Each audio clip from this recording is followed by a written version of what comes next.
أرسله الله تعالى بالحق بشيرا ونذيرا وداعيا إلى الله بإذنه وسراجا منيرا. أما بعد فأعوذ بالله من الشيطان الرجيم. بسم الله الرحمن الرحيم. أفحكم الجاهلية يبغون ومن أحسن من الله حكما لقوم يوقنون. صدق الله العظيم.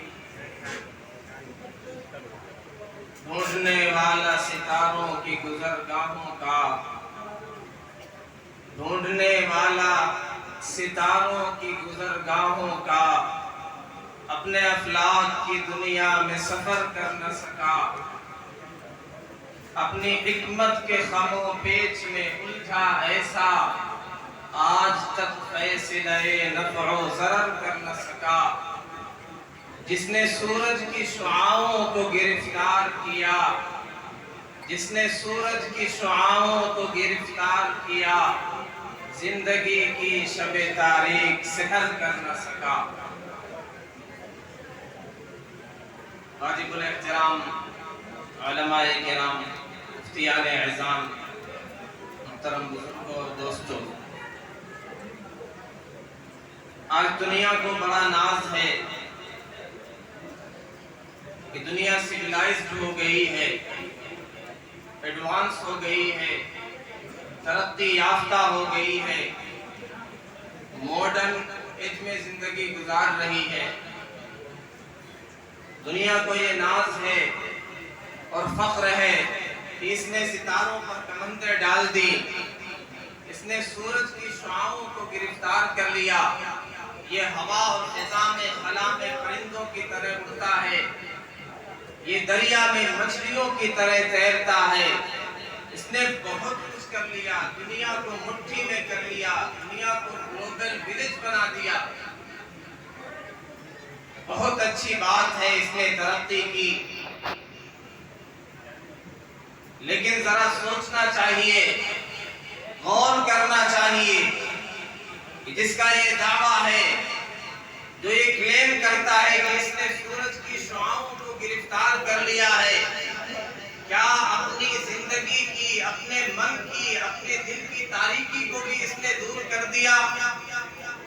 کیا اپنے من کی دنیا کو بھی اس نے بدل دیا؟ کیا اپنے اخلاق کو اس نے بہتر کر لیا؟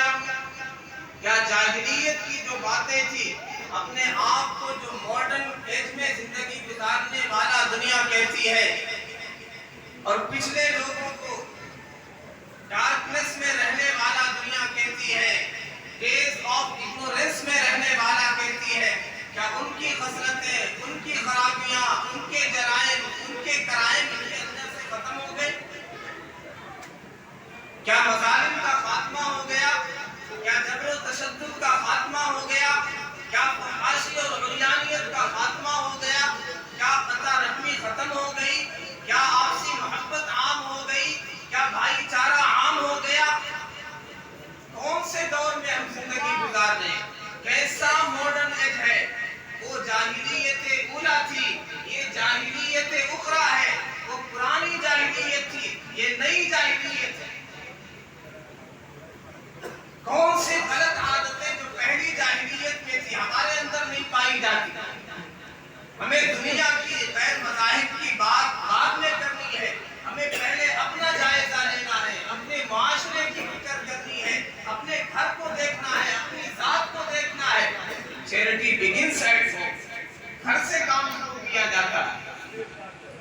جاہلیت کا ایک نقشہ سیدنا جعفر رضی اللہ تعالی عنہ نے نجاشی کے دربار میں کھینچا تھا کہ ہم جاہلیت میں کیسے زندگی گزار رہے تھے، کیا کیا خرافات تھی، کیا کیا رسومات تھی، کیا کیا جرائم اور گناہ تھے.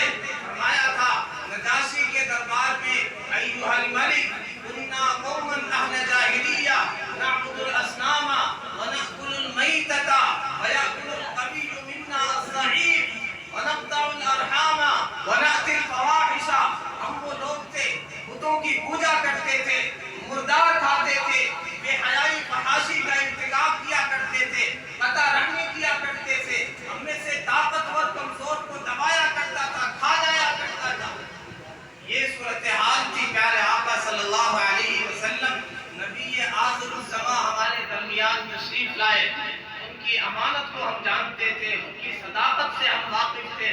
کے حسب نسب سے ہم واقف تھے، انہوں نے ہمیں اللہ کی توحید کی طرف بلایا، نماز کی طرف بلایا، صلہ رحمی کی طرف بلایا، زکوٰۃ کی طرف بلایا، عفت و پاکدامنی کی طرف بلایا۔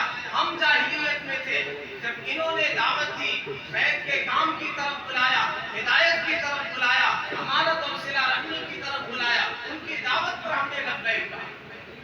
وہ جو ایک جاہلیت کا نقشہ کھینچا تھا، کیا وہ جاہلیت کی ساری خصلتیں ہمارے معاشرے سے ختم ہو گئی؟ اگر ختم ہو گئی تو ہم کہہ سکتے ہیں ہم ماڈرن ایج میں، ہمارے اندر جاہلیت کی خصلتیں نہیں ہیں۔ لیکن ہم سب جانتے ہیں بہت سی خصلتیں ہمارے اندر آج بھی جاہلیت کی ہیں۔ اگر ہم اصلاح معاشرہ چاہتے ہیں، معاشرے کو صالح اور پاکیزہ بنانا چاہتے ہیں، تو ان جاہلیت کی خصلتوں کو دور کریں گے، ان کا خاتمہ کریں گے، انشاءاللہ اصلاح معاشرہ ہو جائے گا، ہمارا معاشرہ صالح اور پاکیزہ ہو جائے گا۔ میں جاہلیت کی چند خصلتوں کا تذکرہ کروں گا، قرآن کی آیات کے حوالے سے، پیارے آقا صلی اللہ علیہ وسلم کے فرامین کے حوالے سے، اور اختصار کے ساتھ انشاءاللہ اپنی بات کو سمیٹوں گا۔ سب سے پہلی خصلت، جاہلیت کی عادت، جاہلیت کی بری خصلت، قرآن جس کا تذکرہ کرتا ہے، ثم انزل علیکم من بعد الغم امنة نعاسا يغشى طائفة منكم وطائفة قد أهمتهم أنفسهم يظنون بالله غير الحق ظن الجاهلية۔ ایک جماعت ایسی تھی جنہیں اپنی جان کی پرواہ تھی، اپنی جان کی فکر تھی، وہ اللہ کے متعلق ناحق جاہلیت کا گمان کیے بیٹھے تھے۔ جاہلیت کا گمان انہوں نے اپنے دل میں بٹھا رکھا تھا، اللہ کے حوالے، اللہ کے حوالے سے بدگمانی تھی ان کے دلوں میں، اللہ کے حوالے سے بدگمانی کا شکار تھے، سوء ظن کا شکار تھے۔ وہ یہ سمجھتے تھے کہ اللہ ایمان والوں کی، پیارے آقا صلی اللہ علیہ وسلم کی، صحابہ کی مدد پر قادر نہیں ہے۔ جب انہیں ذرا سے حالات نظر آئے، فتح شکست میں تبدیل ہوتی نظر آئی، یظنون باللہ غیر الحق ظن الجاہلیہ، جاہلیت کا گمان کرنے لگے، اللہ کے ساتھ بدگمان ہو گئے۔ انہوں نے سمجھا شاید اللہ ان کی مدد پر قادر نہیں ہے۔ یہ جاہلیت کا گمان، یہ بدگمانی، اللہ کے ساتھ بدگمان، اللہ کے ساتھ سوء ظن، یہ سمجھنا کہ اللہ مسلمانوں کی نصرت پر، مدد پر قادر نہیں۔ ذرا سے حالات کیا خراب ہوئے، ہمارے اندر بھی یہ بدگمانی آ گئی،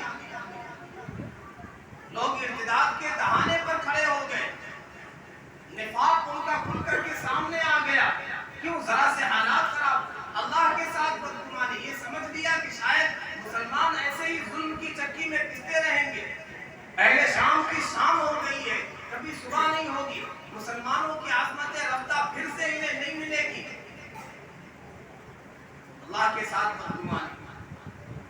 پیارے آقا صلی اللہ علیہ وسلم نے جو آخر میں وصیتیں کی ہیں، اپنے وصال سے 3 دن پہلے آپ نے یہ بھی وصیت فرمائی، لا يموتن احدكم الا وهو يحسن الظن بالله، تم میں سے کوئی ہرگز اللہ کے ساتھ بدگمانی کر کے، سوء ظن رکھ کے ہرگز نہ مرے، اس حال میں دنیا سے جائے کہ اللہ کے ساتھ حسن ظن ہو، اچھا گمان ہو، اللہ ہمارے ساتھ اچھا کرے گا، ہمارے معاشرے کے ساتھ اچھا کرے گا، مسلمانوں کی مدد ہوگی، مسلمانوں کی فتح ہوگی، مسلمانوں کو غلبہ ملے گا، مسلمانوں کو عظمت رفتہ حاصل ہوگی۔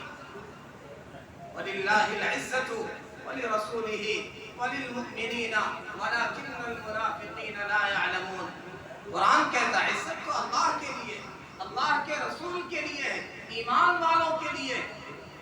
حالات کیسے بھی سنگین ہو جائے، مسلمان ظلم کی چکی میں کتنا ہی زیادہ انہیں پیس دیا جائے، حالات کتنے بھی ناگفتہ بے ہو جائیں، اللہ ہر چیز پر قادر ہے، اللہ حالات کو بدلنے پر قادر ہے، مسلمانوں کو عزت و عظمت عطا کرنے پر قادر ہے۔ لیکن شرط ہے، اسی صورت میں کہا گیا ہے وَلَا تَهِنُوا وَلَا تَحْزَنُوا وَأَنْتُمُ الْأَعْلَوْنَ إِن كُنتُم مُؤْمِنِينَ۔ مسلمانوں غم نہ کرو، سست نہ ہو جاؤ، کاہل نہ ہو جاؤ، ہمت نہ ہارو، اللہ کے ساتھ بدگمانی کا شکار نہ ہو جاؤ۔ شرط یہ ہے اگر تم ایمان والے ہو، کامل مومن ہو، پیارے آقا صلی اللہ علیہ وسلم سے سچی محبت کرنے والے ہو، سر بلند تم ہی رہو گے، غلبہ تمہیں کو حاصل رہے گا۔ حالات ہر ایک کے ساتھ آتے ہیں، انفرادی حالات بھی آتے ہیں، اجتماعی طور پہ قوموں پر بھی حالات آتے ہیں۔ یہ بالکل سسٹم کے خلاف ہے، کوئی قوم ایک حالت پر ہمیشہ خوشحالی رہے، فارغ البالی رہے، ترقی رہے، فتح رہے، ایسا ممکن نہیں۔ ہر ایک کے ساتھ حالات آتے ہیں، ہر فرد کے ساتھ حالات آتے ہیں، ہر قوم کے ساتھ حالات آتے ہیں، لیکن مسلمان اگر اللہ کے ساتھ جس کا سچا تعلق ہے، پیارے آقا کے ساتھ سچا تعلق ہے، سچا محب ہے پیارے آقا کا، پیارے آقا کے بتائے ہوئے طریقے پر چلنے والا ہے، غلبہ بالآخر اسے ہی ملے گا، انجام کار اسی کے لیے ہے۔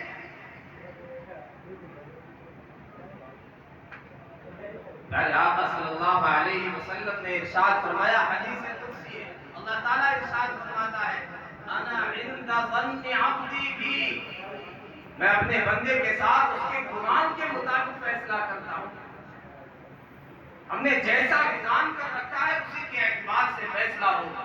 اپنی انفرادی زندگی میں، اپنے دنیاوی معاملات میں، آخرت کے معاملات میں، ہر طرح کے معاملات میں اللہ کے ساتھ ہمیں حسن ظن رکھنا ہے۔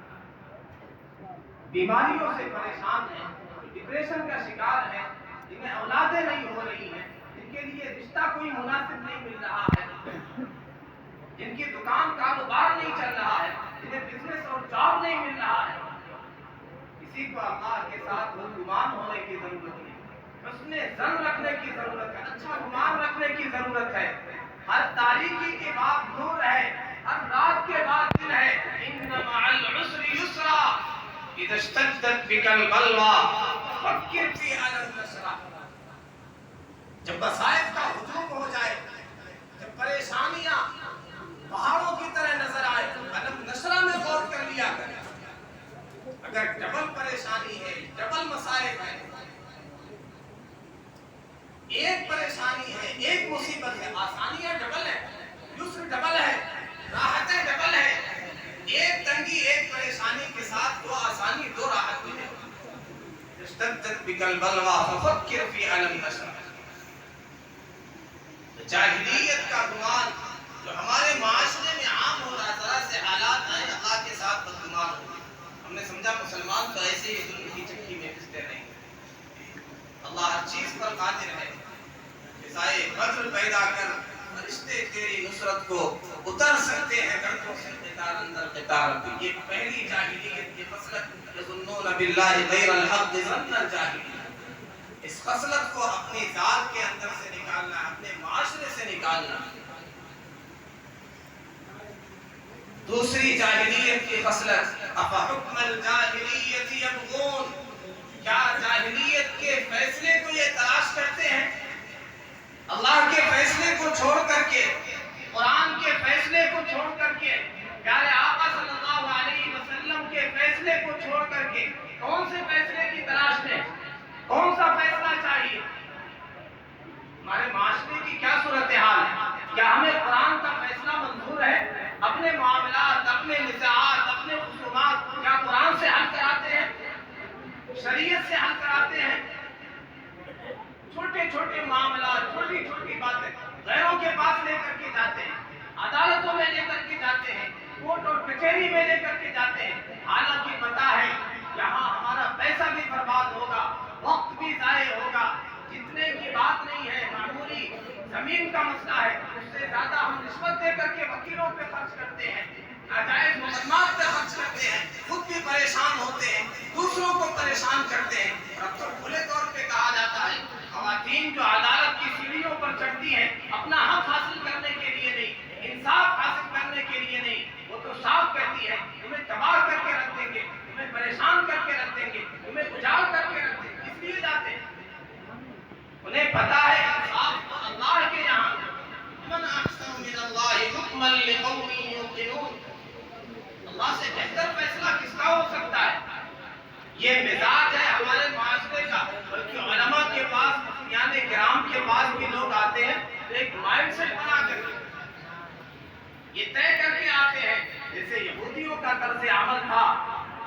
اوتیتم ھذا فخذوہ وان لم تؤتوہ فاحذروا. اگر تمہارے مزاج کے مطابق فیصلہ کر دیا گیا، اگر یہ فیصلہ ہوا تب تو تسلیم کر لینا، اگر تمہارے مزاج کے خلاف فیصلہ کیا گیا فاحذروا، بچے رہنا، اسے تسلیم مت کرنا. تو عوام ہمارے معاشرے کے لوگ علماء مفتیان کرام کے پاس ایک مائنڈ سیٹ بنا کر کے آتے ہیں. اگر یہ جواب ملا، یہ فتویٰ ملا اور یہ مسئلہ بتایا گیا تب تو اسے تسلیم کرنا ہے، اسے ماننا ہے، اور جو ہم نے طے کیا اس کے خلاف تو تسلیم نہیں کریں گے. فحکم الجاہلیت یقول، کیا جاہلیت کا فیصلہ تلاش کرتے ہیں؟ وراثت تقسیم کرنے کی بات آتی ہے، مال تقسیم کرنے کی بات آتی ہے، کیا قرآن کے مطابق فیصلہ کرتے ہیں یا جاہلیت کا فیصلہ چاہتے ہیں؟ قرآن سے ہٹ کر کے جو فیصلہ ہوگا وہ جاہلیت کا فیصلہ ہوگا، ہمیں اس کی تلاش ہے. پھر ہم شکوے کرتے ہیں، رحمتیں ہیں تیری اغیار کے کاشانوں پر، برف گرتی ہے تو بیچارے مسلمانوں پر. ہم نے قرآن کو چھوڑ دیا، پیارے آقا کے فرمان کو چھوڑ دیا، قرآن کے مطابق اپنے فیصلے نہیں کرتے. ہم چاہتے ہیں ہم پر رحمت کی بارشیں ہوں. ہم شکوے کرتے ہیں، رحمتیں ہیں تیری اغیار کے کاشانوں پر. تو صورتحال ہم نے دیکھی، ہم یہ کہتے ہیں شریعت میں مداخلت کی کوششیں ہو رہی ہیں. ہم نے کیا کیا؟ شریعت کے ساتھ ہم نے کھلواڑ کیا ہے، شریعت کا ہم نے مذاق بنایا ہے، قرآن کو ہم نے داغوں پہ سجا کر کے رکھ دیا. قرآن کے مطابق ہم وراثت تقسیم نہیں کرتے. اسی قرآن میں نماز کا حکم ہے، نماز کو تسلیم کرتے ہیں. اسی قرآن میں یوصیکم اللہ فی اولادکم للذکر مثل حظ الانثیین، یہ فیصلہ ہمیں تسلیم نہیں. ہمیں کہاں سے عزت ملے؟ افتؤمنون ببعض الکتاب وتکفرون ببعض، کتاب کے بعض حصے پر ایمان لاتے ہو، بعض کا انکار کرتے ہو. فما جزاء من يفعل ذلك منكم الا خزي في الحیات الدنیا، ایسے لوگوں کی سزا یہ ہے، ان کا بدلہ یہ ہے کہ دنیا میں رسوائی ہوگی. ویوم القیامۃ یردون الی اشد العذاب، قیامت کے دن شدید ترین عذاب کی طرف لوٹائے جائیں گے. اور اللہ بغافل عما تعملون، اللہ ہمارے کاموں سے غافل نہیں ہے. جو کچھ ہم کر رہے ہیں قرآن کے ساتھ، شریعت کے ساتھ، اللہ اس سے غافل نہیں ہے. یہ قرآن کو چھوڑ کر کے، پیارے آقا کے فرمان کو چھوڑ کر کے عدالتوں میں جاتے ہیں، کچہریوں میں جاتے ہیں، اپنے مقدمات لے کر کے جاہلیت کے فیصلے کی ہمیں تلاش ہے. اس خصلت کو ہمیں چھوڑنا ہوگا اگر عزت چاہتے ہیں، اصلاح معاشرہ چاہتے ہیں. تیسری آیت قرآن کی، اللہ تعالیٰ ارشاد فرماتا ہے وَقَرْنَ فِي بُيُوتِكُنَّ وَلَا تَبَرَّجْنَ تَبَرُّجَ الْجَاهِلِيَّةِ الْأُولَى. پیارے آقا صلی اللہ علیہ وسلم کی ازواج سے خطاب ہے.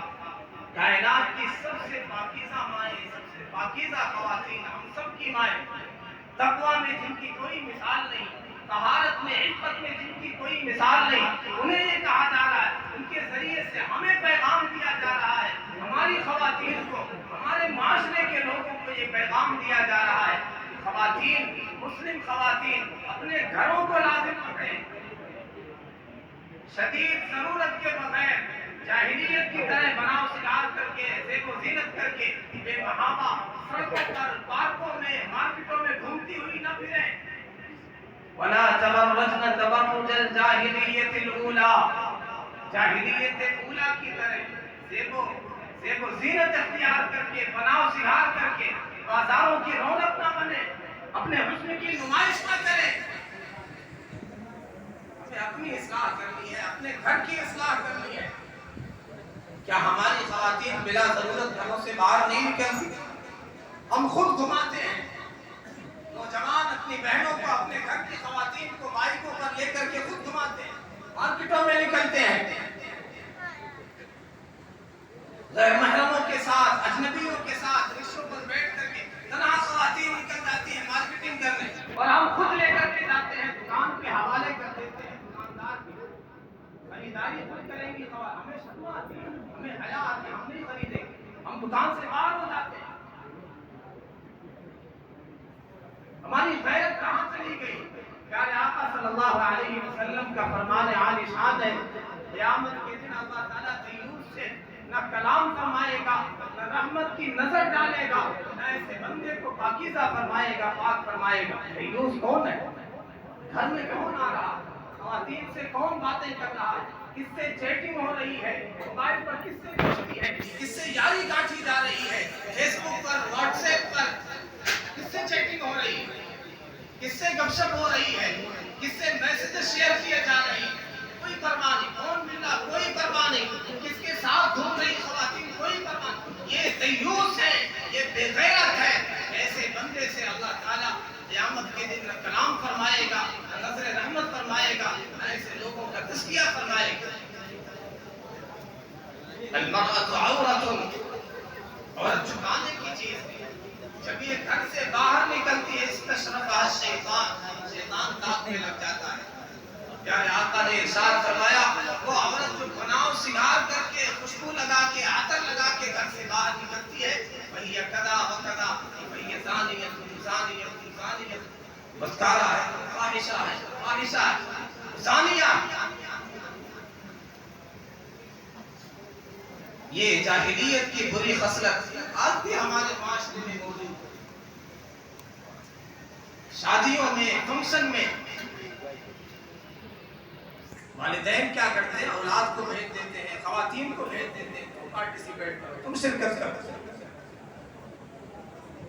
مکس گیدرنگ ہے، بے حیائی ہے، فحاشی ہے، عریانیت ہے،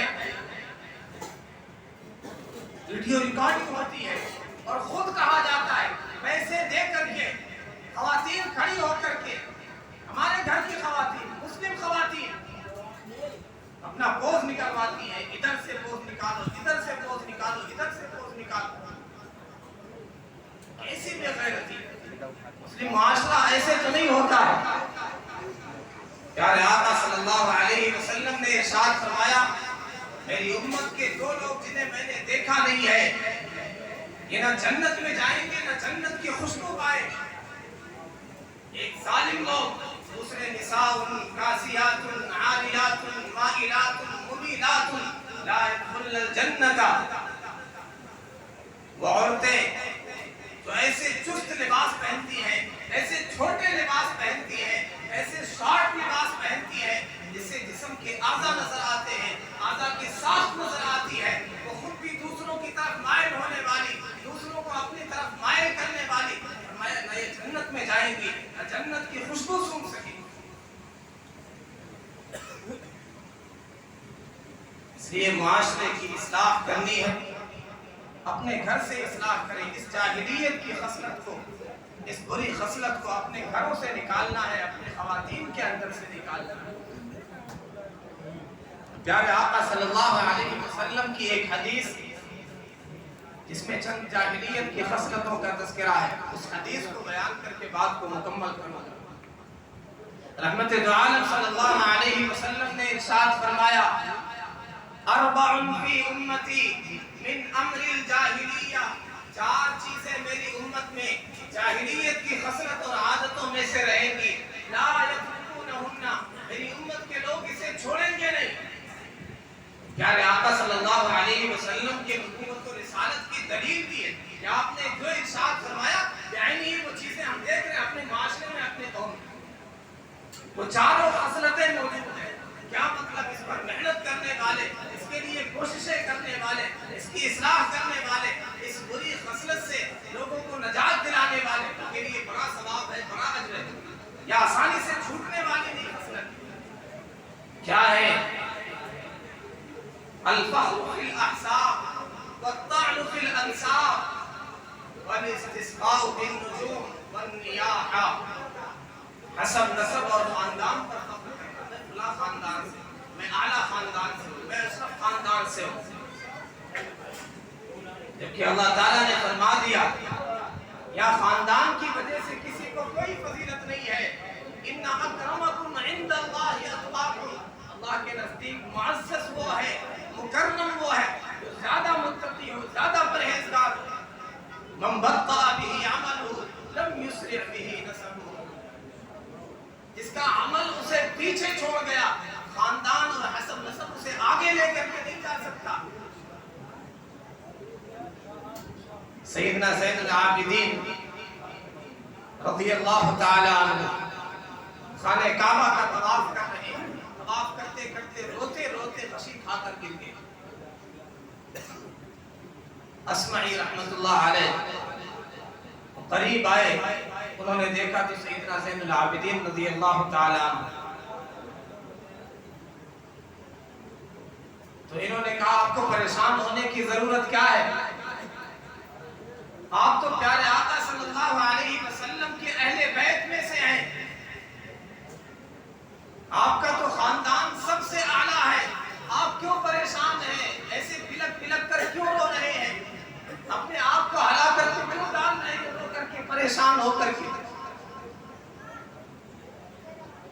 فرمایا نہیں، بات یہ ہے ان اللہ خلق الجنت لمن اطاع ولو كان عبدا حبشيا وخلق النار لمن عصاه ولو كان حرا قرشيا۔ اللہ تعالیٰ نے جنت کو پیدا کیا ہے ایسے نیک بندوں کے لیے جو اللہ کے فرما بردار ہو، اللہ کی اطاعت کرنے والے ہوں، اور دوزخ کو پیدا فرمایا ہے نافرمانوں کے لیے، باغیوں اور سرکش کے لیے، چاہے وہ قریشی خاندان کے کیوں نہ ہو۔ حسب نسب خاندان یہ فخر کی چیز نہیں، ہمارے معاشرے میں عام ہے جاہلیت کی خصلت، خاندان کی وجہ سے فخر کیا جاتا ہے، اور اسی کا نتیجہ پھر بعض لوگوں کو حقیر سمجھا جاتا ہے، تمہاری تو یہ خاندان ہے تو اس برادری سے، اور یہ خاندان اور برادری بات کے نعرے لگائے جاتے ہیں، یہ میری برادری کا ہے، یہ میری خاندان کا ہے، اس کو سپورٹ کرنا، چاہے وہ ناحق ہو، چاہے وہ غلطی ہو، چاہے وہ ظلم کر رہا ہو۔ رحمت دو عالم صلی اللہ علیہ وسلم کے دور میں نعرہ لگاتا ہے، اس طرح سے اختلاف ہوا، جھگڑا ہوا، انصار نے کہا یا للانصار، مہاجرین نے کہا یا للمہاجرین، حالانکہ یہ خاندان کا نعرہ نہیں تھا، لیکن پیارے آقا صلی اللہ علیہ وسلم کو یہ بات پسند نہیں آئی۔ ہمارا نعرہ تو بس ایک ہے، انما المؤمنون اخوہ، اسلامی نعرہ، ایمانی نعرہ، ہم مومن ہیں، ہم مسلم ہیں، یہ نعرہ ہونا چاہیے۔ فرمایا ابدع الجاہلیہ، کیا جاہلیت کے نعرے لگانے لگے؟ کیا جاہلیت کے سلوگن پھر سے لگانے لگے؟ دعوها فإنها منتنة، اسے چھوڑ دو، یہ بدبودار نعرہ ہے۔ یہ حسب نسب اور خاندان یہ فخر کی چیز نہیں ہے، یہ کس لیے ہے؟ تعلموا من انسابکم ما تصلون به الارحام، یہ حسب نسب اور خاندان اس کا علم ہونا چاہیے، پتہ ہونا چاہیے، ہمارے خاندان کے لوگ کہاں ہیں، چچا کہاں رہتے ہیں، خالو کہاں رہتے ہیں، خالہ کہاں رہتی ہے، اپنے کہاں رہتے ہیں، کس لیے؟ صلہ رحمی کے لیے، ان کے دکھ سکھ میں شریک ہونے کے لیے، لیکن اس مقصد کا استعمال نہیں ہوتا ہے۔ خاندان کے نعرے اس لیے نہیں ہوتے، خاندان کو اس لیے نہیں یاد کیا جاتا کہ صلہ رحمی کی جائے، یہاں تو قطع رحمی عام ہے، جاہلیت کی خصلت، جاہلیت کی صفت۔ باپ بیٹے سے بات چیت نہیں کرتا، بیوی نے شوہر کے ناک میں دم کر کے رکھا ہے، بھائی بھائی کے خون کا پیاسا ہے، معمولی معمولی باتوں کی وجہ سے سالہ سال تک کا تعلق ہے، بات چیت بند ہے، گفتگو بند ہے، سلام کلام بند ہے۔ ایسے مسلم معاشرے ہوتے ہیں، معمولی معمولی باتوں کی وجہ سے الیکشن کا دور آتا ہے، لوگ گروپ ہو جاتے ہیں ہر گاؤں میں، اتنا خاندان ہے، اتنا خاندان۔ اگر ووٹ نہیں دیا، اس راستے سے جانا نہیں، ہمارے کھیت سے گزرنا نہیں، ہمارے گھر کے پاس سے نہیں گزرنا، کیوں ووٹ نہیں دیا، سپورٹ نہیں کیا؟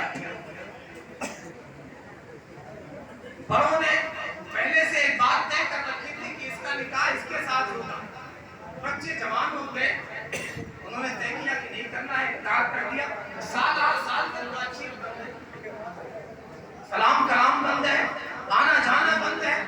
مسلم معاشرہ ایسے ہوتا ہے، یہ جاہلیت کی خصلت ہے، معمولی معمولی باتوں کی وجہ سے قطع تعلق ہے۔ رحمت دو عالم صلی اللہ علیہ وسلم نے ارشاد فرمایا کہ بندوں کے اعمال دوشنبہ کو اور جمعرات کو پیش کیے جاتے ہیں اللہ کے حضور میں، سب کی مغفرت کر دی جاتی ہے سوائے مشرک کے، اور وہ اشخاص جنہوں نے آپس میں جھگڑے کر رکھے ہیں، آپس میں سلام کلام نہیں ہے، گفتگو بند ہے، ارشاد ہوتا تنزل هذين حتی یصطلحا، کا معاملہ روک کر کے رکھو جب تک کہ یہ صلح نہیں کر لیتے، ان کی مغفرت نہیں ہوگی، ان کی بخشش نہیں ہوگی، چاہے وہ شب برات ہو، چاہے وہ مبارک ساعت ہو، چاہے وہ رمضان کی راتیں ہوں، ان مبارک ساعتوں میں، قیمتی راتوں میں بھی ایسے بندوں کی مغفرت نہیں ہوتی۔ ہمارے معاشرے میں یہ مرض آنی جاہلیت کا مرض، جاہلیت کی خصلت۔ فرمایا پیارے آقا صلی اللہ علیہ وسلم نے الفخر فی الاحساب، حسب نسب کی وجہ سے والطعن فی الانساب، نسب کی وجہ سے طعن کرنا، کسی کے پیشے کی وجہ سے، کسی کے خاندان اور برادری کی وجہ سے اس پہ طعن کرنا، اسے حقیر اور کم سمجھنا، یہ جاہلیت کی خصلت۔ والاستسقاء بالنجوم، ستاروں سے بارش طلب کرنا۔ اگر یہ عقیدہ ہے کہ ستارے بارش برساتے ہیں، یہ شرک اکبر، شرک ہے، بڑا شرک ہے۔ اور اگر یہ عقیدہ ہے، یہ تصور ہے کہ بارش میں انہیں دخل ہے، یہ ذریعہ اور سبب ہے، تو بھی شرک ہے۔ یہ بھی ہمارے معاشرے میں مرض عام ہے، کہتے ہیں فلاں نچھتر کی وجہ سے بارش ہوئی، فلاں ستارے کی وجہ سے بارش ہوئی ہے۔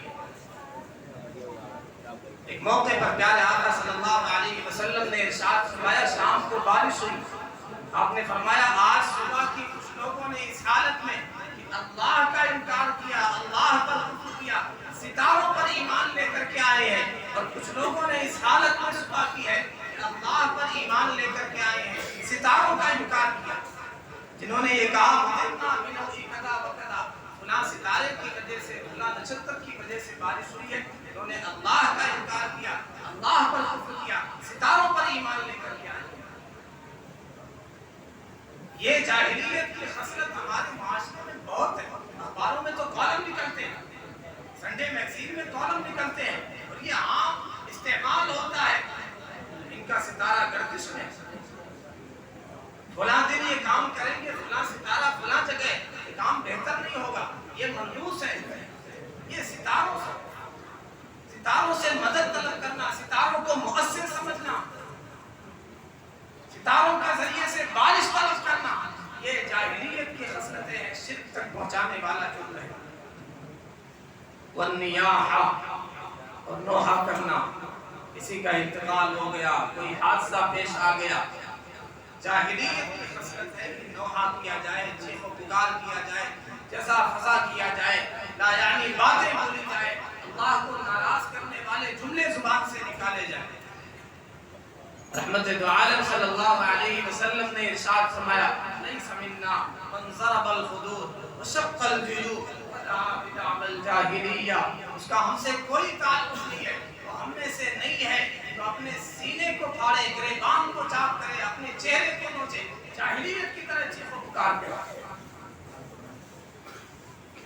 کسی کے وفات کے موقع پر، کسی حادثے کے موقع پر اگر آنکھیں اشکبار ہو جائیں، ما من العید من اللہ ومن الرحمہ، اللہ کی طرف سے رحمت کی بات ہے، لیکن ہاتھوں تک آ جائے، گریبان تک معاملہ آ جائے، چہرہ نوچنے لگ جائے، خواتین میں یہ مرض عام ہے، جیسے ہی گھر پہنچیں گی، جیسے ہی دروازے انٹر کرتی، چیخ و پکار شروع ہو جاتا ہے، ہائے بائے شروع ہو جاتی ہے، باہر سب کچھ ٹھیک ٹھاک۔ یہ جاہلیت کا عمل ہے، یہ جاہلیت کی خصلتیں ہیں۔ اگر ان جاہلیت کی خصلتوں بہت سی تفصیلیں، بہت سی اور جاہلیت کی خصلتیں ہمارے معاشرے میں ہیں، ان کا میں نے اختصار کے ساتھ چند خصلتوں کا تذکرہ کیا۔ اگر ان خصلتوں سے اپنے معاشرے کو ہم پاک کر لیں، اپنے گھر کو پاک کر لیں، انشاءاللہ کافی حد تک ہمارا معاشرہ صالح اور پاکیزہ ہو جائے گا۔ اللہ ہمارے معاشرے کو صالح اور پاکیزہ بنائے، ہمارے گھروں کو اسلامی گھر بنائے، جاہلیت کی خصلتوں کو ہمارے اندر سے ختم فرمائے۔ وآخر دعوانا ان الحمدللہ رب العالمین۔ جزاکم اللہ خیر۔